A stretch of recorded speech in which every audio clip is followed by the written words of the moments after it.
Welcome everyone. Today we're going to talk about the Proface remote HMI software, but more specifically exporting and importing server lists. Well, to start off, let's say we have a Proface HMI connected to a PLC or one or more devices. We are connected via Ethernet to a wireless network or even the internet. If I have a tablet, smartphone, or other iOS or Android device, you can use remote HMI to remotely view and control one or more HMIs. In fact, these HMIs could be at different facilities throughout the world. Now, aimed primarily at mobile devices, we can create a server list, a list of all the HMIs we want to remotely view. In fact, this list can become huge. You can have up to 100 servers or HMIs compiled in the list. Okay, so I have this list of servers set up on my device. What happens if I buy a new mobile device? Or I want to share my list with somebody else? I don't think anybody wants to sit down and type in manually up to 100 server configurations into a new phone or tablet. But that's okay. We have a solution. We can export the server list as an XML file. We can take that file to our new device, import, and we're done. All the connection data goes into the XML file. So the only configuration data that does not is any of our saved passwords that we had in the remote HMI app. Now this is kind of obvious for security reasons. You don't want your file accidentally getting into the wrong hands containing all your passwords for all your processes across the planet. Not good. So the passwords are not included.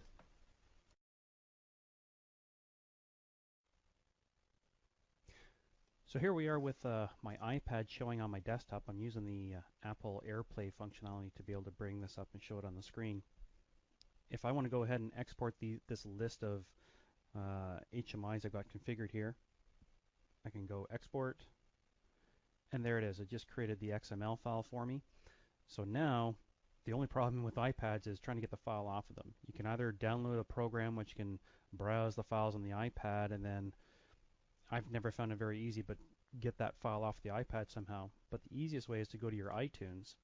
And in your iTunes software, when you plug your iPad in, I've got my iPad plugged in via USB into my computer here, and I go to iPad, then to apps. If you scroll all the way down the bottom, you'll see remote HMI, and there's that server info XML file that we've been referring to.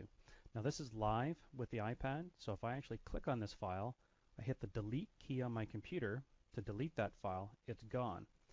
If I go back over to my iPad and I do an export, you can see, okay, and I go back to my iTunes software, there it is, it's back up again. So it is in fact live. So when you delete things or add things here, it goes immediately on your iPad, assuming it's already plugged in, of course. So there's no need to hit the sync button down here. Now once I've got it in here, if I want to share it with somebody, I just merely use the Save To, choose a folder, select, and that's it. The file's been put in there. In fact, here's the folder over here, and there's the server file.